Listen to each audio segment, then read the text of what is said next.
Selamat pagi Bapak Ibu dan saudara yang kasih Tuhan. Mari dalam salam pagi hari ini kita akan membaca firman Tuhan di kitab 2 Tawarikh pasal 18. Ketika Yosafat kaya dan sangat terhormat, ia menjadi besan Ahab. Beberapa tahun kemudian pergilah ia kepada Ahab di Samaria. Ahab menyembelih banyak kambing domba dan lembu sapi untuk dia dan rombongannya, dan mengajaknya untuk menyerang Ramot Gilead. Berkatalah Ahab, Raja Israel, kepada Yosafat, Raja Yehuda, "Maukah engkau pergi ke Ramot Gilead bersama-sama aku?" Jawabnya kepadanya, "Kita sama-sama, aku dan engkau, rakyatmu dan rakyatku. Aku akan bersama-sama engkau di dalam perang." Tetapi Yosafat berkata kepada Raja Israel, "Baiklah, tanyakan dahulu firman Tuhan." Lalu Raja Israel mengumpulkan para nabi, 400 orang banyaknya. Kemudian bertanyalah ia kepada mereka, "Apakah kami boleh pergi berperang melawan Ramot Gilead, atau aku membatalkannya?" Jawab mereka, "Majulah, Allah akan menyerahkannya ke dalam tangan raja." Tetapi Yosafat bertanya, "Tidak adakah lagi di sini seorang nabi Tuhan, supaya dengan perantaraannya kita dapat meminta petunjuk?" Jawab Raja Israel kepada Yosafat, "Masih ada seorang lagi yang dengan perantaraannya dapat diminta petunjuk Tuhan. Tetapi aku membenci dia, sebab tidak pernah ia menubuatkan yang baik tentang aku, melainkan selalu malapetaka. Orang itu ialah Mika bin Yimlah." Kata Yosafat, "Janganlah raja berkata demikian." Kemudian Raja Israel memanggil seorang pegawai istana, katanya, "Jemputlah Mika bin Yimlah dengan segera." Sementara Raja Israel dan Yosafat, Raja Yehuda, duduk masing-masing di atas tahtanya dengan pakaian kebesaran di suatu tempat pengirikan di depan pintu gerbang Samaria. Sedang semua nabi itu bernubuat di depan mereka. Maka Sedekia bin Kenaana membuat tanduk-tanduk besi, lalu berkata, "Beginilah firman Tuhan, dengan ini engkau akan menanduk Aram sampai engkau menghabiskan mereka." Juga semua nabi itu bernubuat demikian, katanya, "Majulah ke Ramot Gilead, dan engkau akan beruntung. Tuhan akan menyerahkannya ke dalam tangan raja." Suruhan yang pergi memanggil Mika itu berkata kepadanya, "Ketahuilah, nabi-nabi itu sudah sepakat meramalkan yang baik bagi raja. Hendaklah engkau juga berbicara seperti salah seorang daripada mereka dan meramalkan yang baik." Tetapi Mika menjawab, "Demi Tuhan yang hidup, sesungguhnya apa yang akan difirmankan Allahku, itulah yang akan kukatakan."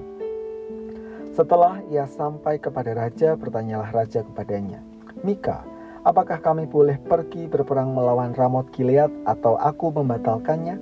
Jawabnya, "Majulah dan kamu akan beruntung, sebab mereka akan diserahkan ke dalam tanganmu." Tetapi raja berkata kepadanya, "Sampai berapa kali aku menyuruh engkau bersumpah, supaya engkau mengatakan kepadaku tidak lain dari kebenaran?" Lalu jawabnya, "Telah kulihat seluruh Israel bercerai-berai di gunung-gunung seperti kambing domba yang tidak mempunyai gembala. Maka itu Tuhan berfirman, mereka ini tidak punya tuan, baiklah masing-masing pulang ke rumahnya dengan selamat." Kemudian Raja Israel berkata kepada Yosafat, "Bukankah telah kukatakan kepadamu, tidak pernah ia menubuatkan yang baik tentang aku, melainkan hanya malapetaka?" Kata Mika, "Sebab itu dengarkanlah firman Tuhan.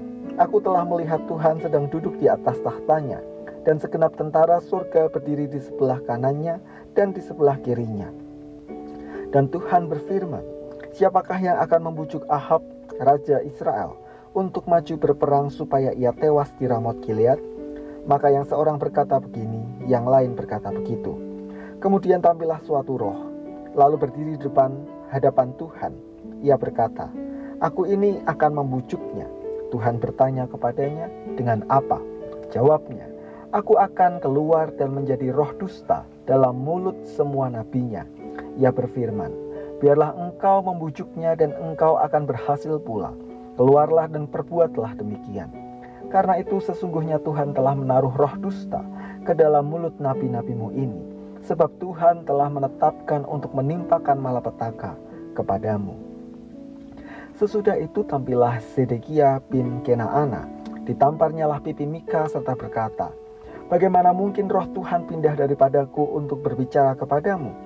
Tetapi Mika menjawab, "Sesungguhnya engkau akan melihatnya pada hari engkau lari dari satu kamar ke kamar yang lain untuk menyembunyikan diri."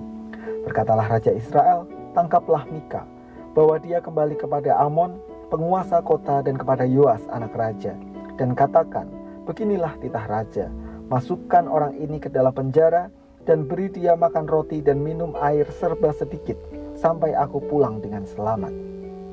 Tetapi jawab Mika, "Jika benar-benar engkau pulang dengan selamat, tentulah Tuhan tidak berfirman dengan perantaraanku." Lalu disambungnya, "Dengarlah hai bangsa-bangsa sekalian. Sesudah itu majulah Raja Israel dengan Yosafat Raja Yehuda ke Ramot Gilead. Raja Israel berkata kepada Yosafat, 'Aku akan menyamar dan masuk pertempuran, tetapi engkau pakailah pakaian kebesaranmu.' Lalu menyamarlah Raja Israel, kemudian mereka masuk ke pertempuran. Adapun Raja negeri Aram telah memberi perintah kepada para panglima pasukan keretanya demikian, 'Janganlah kamu berperang melawan sembarang orang, melainkan melawan Raja Israel saja.' Segera sesudah para panglima pasukan kereta itu melihat Yosafat, mereka berkata, 'Itu Raja Israel.' Lalu mereka mengepung dia untuk menyerang dia. Tetapi Yosafat berteriak dan Tuhan menolongnya. Allah membujuk mereka pergi daripadanya. Segera sesudah para panglima pasukan kereta itu melihat bahwa dia bukanlah Raja Israel, maka undurlah mereka daripadanya. Tetapi seseorang menarik panahnya dan menembak dengan sembarangan saja, dan mengenai Raja Israel di antara sambungan baju zirahnya. Kemudian ia berkata kepada pengemudi keretanya, 'Putar, bawa aku keluar dari pertempuran, sebab aku sudah luka.' Tetapi pertempuran itu bertambah seru pada hari itu, dan Raja Israel tetap berdiri di dalam kereta, berhadapan dengan orang Aram itu sampai petang. Ia mati ketika matahari terbenam." Dengar-dengaran firman Tuhan meski tidak sedap di telinga. Yosafat Raja Yehuda berbesan dengan Ahab Raja Israel. Ahab berencana berangkat memerangi Ramot Gilead. Sebelum berangkat, Yosafat meminta Ahab untuk menanyakan rencana itu pada firman Tuhan. Ahab kemudian mengumpulkan 400 orang nabi yang telah diletakkan roh dusta dalam mulut mereka, demi menyenangkan hati Ahab dan demi mewujudkan nubuatan Tuhan tentang kematian Ahab. Nabi-nabi itu kemudian berdusta dan memperkatakan apa yang Ahab inginkan. Namun demikian Yosafat meminta nabi yang lain, dan Ahab pada awalnya menolak. Ia tahu bahwa Mika adalah nabi Allah yang memperkatakan kebenaran, namun tidak sesuai dengan kehendak hati Ahab.